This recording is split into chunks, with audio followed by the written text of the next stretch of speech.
বিসমিল্লাহির রহমানির রহিম। মাননীয়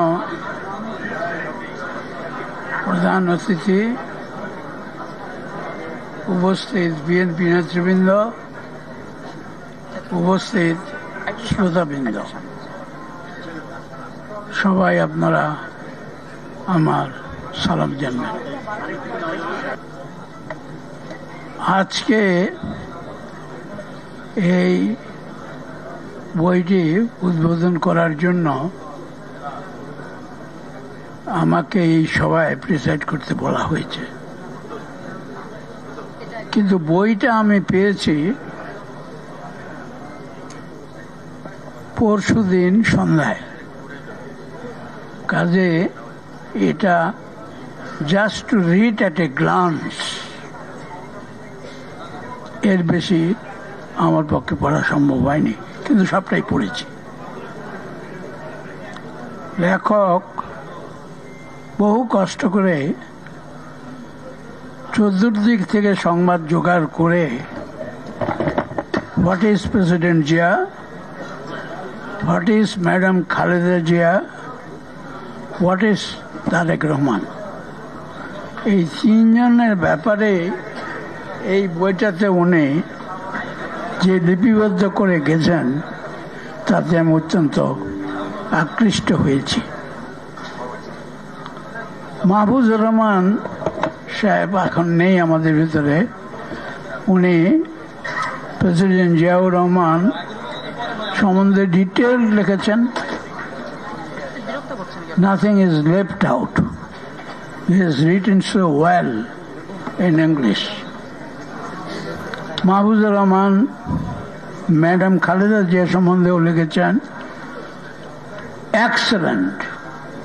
His English is good, coining of word is good, expression is good. কিন্তু আজকের আমাদের যিনি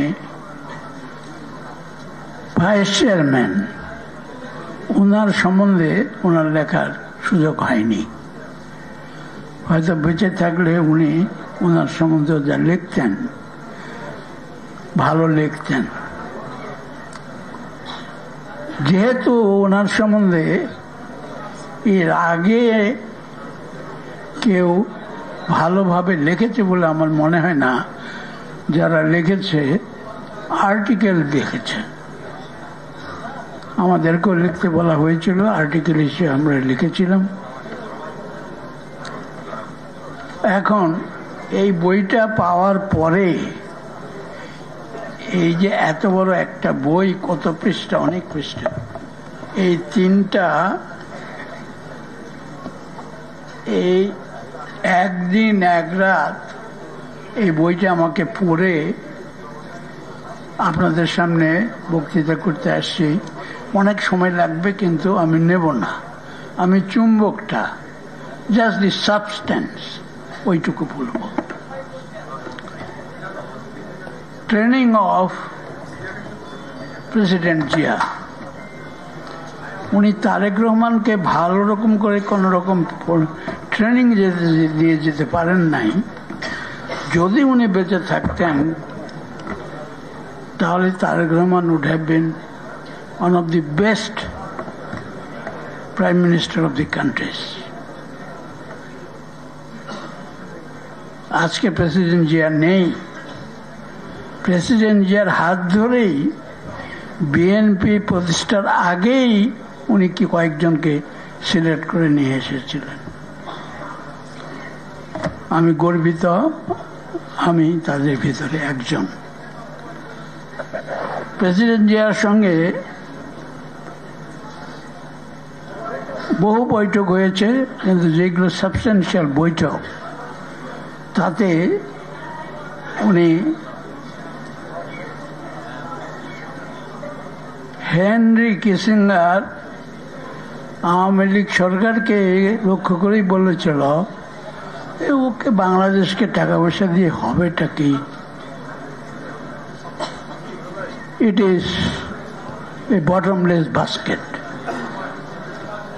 এর কারো কোনো পলিটিশিয়ানের মাথায় এই কথাটা বটমলেস বাস্কেটটা মাথায় যায়নি, কিন্তু প্রেসিডেন্ট জিয়ার মাথায় গিয়েছিল।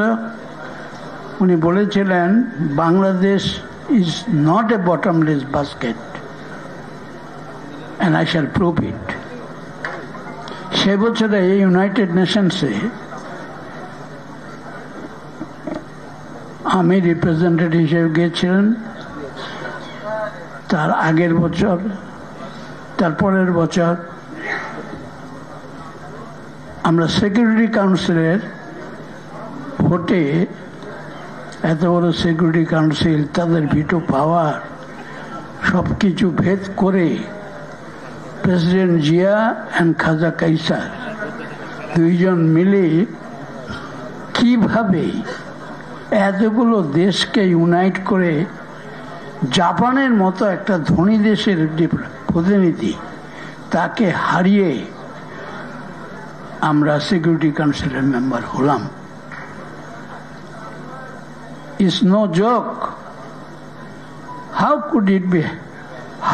it could be by Bangladesh, a small state, economy is not that sound, but President Zia, by his own technique, talking to the president of the whole world, talking to the strategic points, he managed in such a way যে জাপানের মতো একটা ধনী দেশ, যে Japan সবাইকে সাহায্য করে, তাকে ডিফিট দিয়ে ছোট্ট একটা বাংলাদেশ, যাকে বটমলেস বাস্কেট বলা হয়েছে, সে সিকিউরিটি কাউন্সিলের মেম্বার হয়ে গেল। কিসিঞ্জার দুঃখ করে পরে বলেছিল, হিজ রিমার্ক ওয়াজ আনওয়ারেন্টেড। আমাদের সঙ্গে দেখা হলেই আমরা বলতাম, আপনি বাংলাদেশ সম্বন্ধে আপনার মত কি চেঞ্জ করেছেন? বলে, oh yes, Bangladesh, I never had the good idea about Bangladesh, but Bangladesh is now the member of the Security Council, and I do respect Bangladesh and your president. I shall be glad to meet your president. President Jiar এই যে আমরা SAARC এটা কেন করলাম, এগুলোর কোর্সার president জিয়ার যে barrister Jamiruddin, as a soldier I know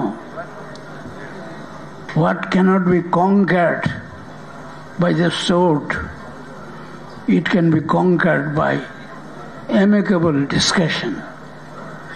So let us create this forum of discussion. Through the discussion we shall settle down our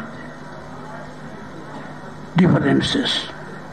এই যার জন্য এখনো দেখছেন যে সার্ক জীবিত রয়েছে, প্রয়োজন বোধে আলাপ আলোচনা হচ্ছে আমাদের, এবং যাতে কনফ্রন্টেশন না হয় সেগুলোকে অ্যাভয়েড করা হচ্ছে।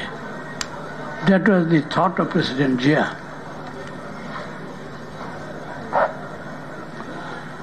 President Zia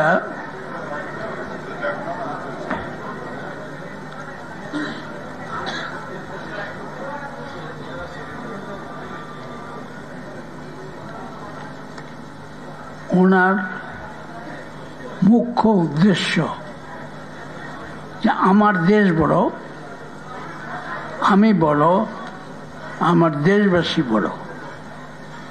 হতে পারে আমার ছোট দেশ, আমার পয়সা কম, কিন্তু সম্মানে and intellectual acumen Bangladesh is no less compared to the other countries. কাজে বাংলাদেশ টিকে থাকলে আমরা থাকব, এবং একে টিকে রাখার জন্যই বাংলাদেশকে আমাদের উন্নত করতে হবে। এই যে চিন্তাধারাটা উনি করে গেলেন, এটা তারেক জিয়া সম্পূর্ণরূপে তখন উপলব্ধি করতে পারেন নাই, তখন সেই উপলব্ধির বয়স তার হয়নি।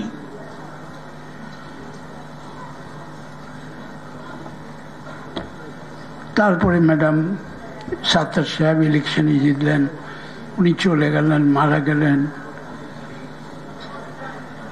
সাত্তার সাহেবকে একদিন আউট করে দিল এরশাদ সাহেব। এরশাদ সাহেবের সঙ্গে ব্যক্তিগতভাবে যখন দেখা হতো মিলাদ মহফিল বলে, আমি বলতাম আপনার কি প্রয়োজন ছিল এইটা কভার করার? এটা নূতন জিনিস বাংলাদেশে আপনি ঢুকিয়ে দিয়ে গেলেন। আপনি তো এটা মধ্যস্থতা বলতে পারতেন যে retired army general should act as vice president and then will act as acting president. সমাধান হয়ে যেত। You have taken over, but you have not been able to solve the problems. উনি কিছু বললেন না, ধৈর্য সহকারে শুনলেন, বললেন হ্যাঁ আপনি যেটা বলেছেন আমি এটা ফেলে দিতে পারি না। উনি মোটামুটিভাবে স্বীকার করলেন taking over by the army in the field of administration is a bad example, and he committed a mistake.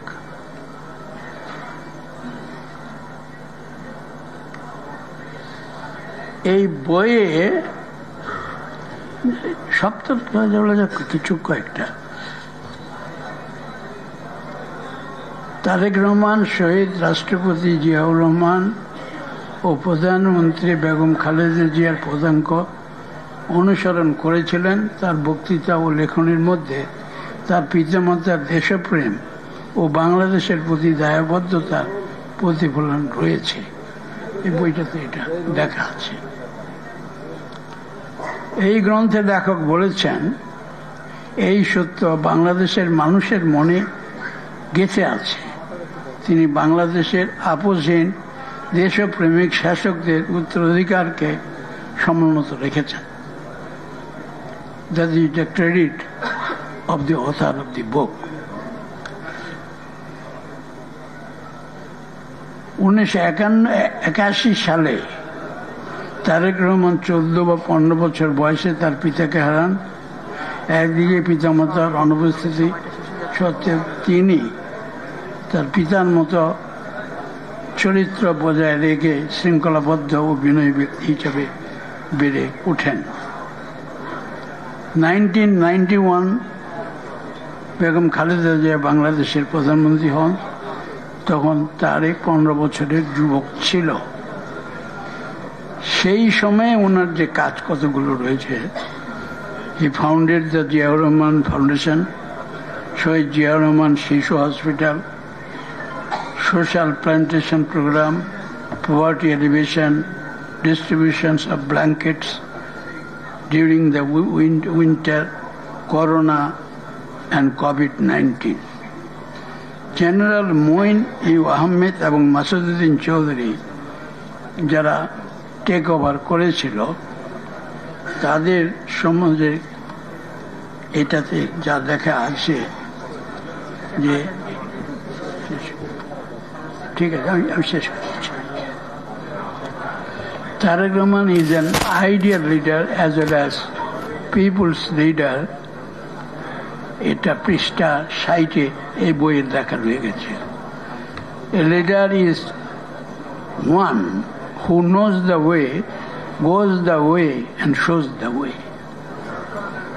BNP একটি নিরপেক্ষ সরকারের অধীনে অবাধ ও সুষ্ঠু নির্বাচন চায় এবং বিএনপি বিশ্বাস করে যে শেখ হাসিনার অধীনে অবাধ এবং সুষ্ঠু নির্বাচন সম্ভব নয়।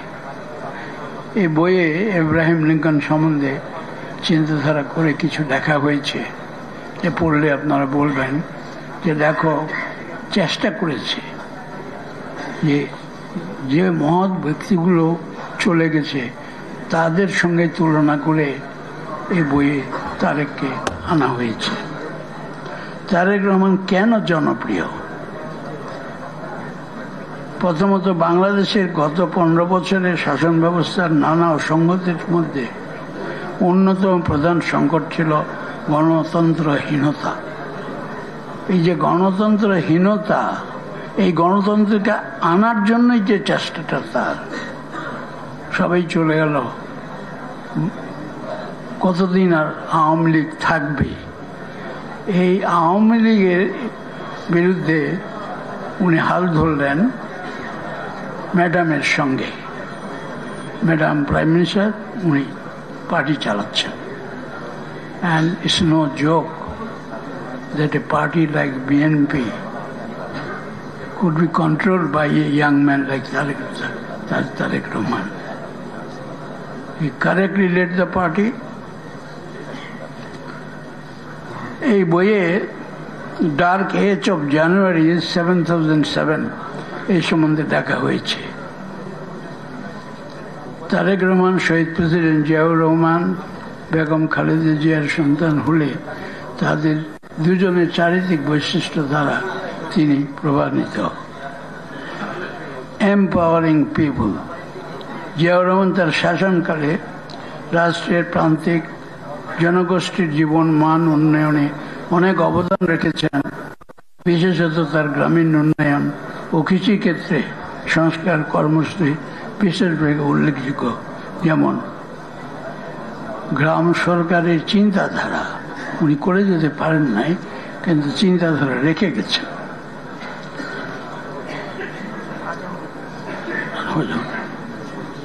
পরিবেশের নিরাপত্তা, শস্য উৎপাদন, চারা, অন্যান্য উৎপাদন বস্তু, সার, সেচ ব্যবস্থাপনা, কৃষি ঋণ, কৃষি সম্প্রসারণ, কৃষি গবেষণা।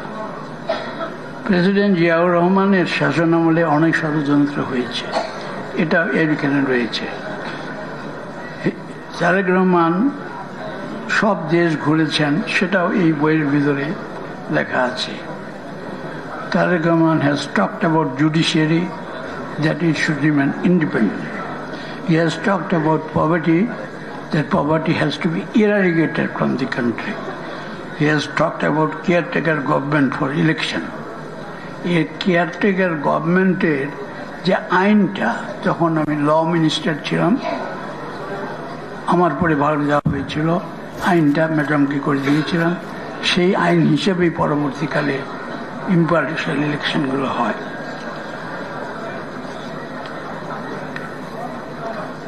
মামলা অনেক রয়ে গেছে, এই যে আবরার কিলিং, ফেলানি মামলা এবং মকারি অফ জাস্টিস। কি বিচার হবে, কি রায় দিতে হবে, সেটা জজকে আগে বলে দিয়ে যে আপনাকে হাইকোর্টে নিয়ে যাব, আপনি বেগম খালেদা জিয়াকে জেলে পাঠিয়ে দেন। এগুলো এই বইয়ে এখানে রয়েছে। জিয়া অরফানেজ ট্রাস্ট শেপিং দিচ্ছি, শেষ করে দিচ্ছি। Case of doctor Zubaida Rahman, case of chief justice Sinha, judges of their own choice, extrajudiciary killing. extrajudiciary killing এত বছর ধরে করে গেল, ওই তুলে নিয়ে গেলে যে চুলে রাস্তা থেকে তুলে নিয়ে চলে যায়, কোনো জবাব দিতে নাই। কাজেই যে নূতন এলিমেন্ট যেগুলো ঢোকালো আওয়ামী লীগ সরকার এসে, সেইগুলো বন্ধ করতে না পারলে আমাদের স্বাধীন সার্বভৌম রাষ্ট্রকে টিকে রাখা সম্ভব হবে না। আমি শেষ করছি। Concluding comments and promise why Tarique Rahman is inevitable. বাংলাদেশে বর্তমানে গণতন্ত্র, মানবাধিকার এটসেট্রা, মানুষের ভোটের অধিকার, ন্যায় বিচার, এইগুলোর প্রতি লক্ষ্য রেখে এই কাজ করা যাওয়া। আমি শেষ করছি এইটুকু বলে যে রাশিয়ান রেভলিউশন, লেনিন কিন্তু বিদেশে ছিলেন, লেনিন সুইজারল্যান্ড এবং জার্মানিতে, সেখান থেকেই রেভলিউশনটা চালানোর চেষ্টা করেছেন। আজকে এই দেশে যে অন্যায় অবিচার হচ্ছে, তারেক রহমান লন্ডন থেকেই পরিচালনা করছেন। কি করে এগুলো দূর করে দিয়ে বাংলাদেশকে একটা আদর্শ গণতান্ত্রিক দেশ হিসেবে আমরা তৈরি করে যেতে পারি। আপনাদের সবাইকে ধন্যবাদ, এবং এইটুকু বলে আমি শেষ করলাম। এইটুকু বলে আমি শেষ করলাম। বলার অনেক ছিল, বলে লাভ নাই। আপনারা এই যে শুনলেন 2-4টা কথা, সেই জন্য আমি আপনাদেরকে আমার অন্তরের অন্তঃস্থল থেকে ধন্যবাদ জ্ঞাপন করছি। ধন্যবাদ। আল্লাহ হাফেজ। বাংলাদেশ জিন্দাবাদ।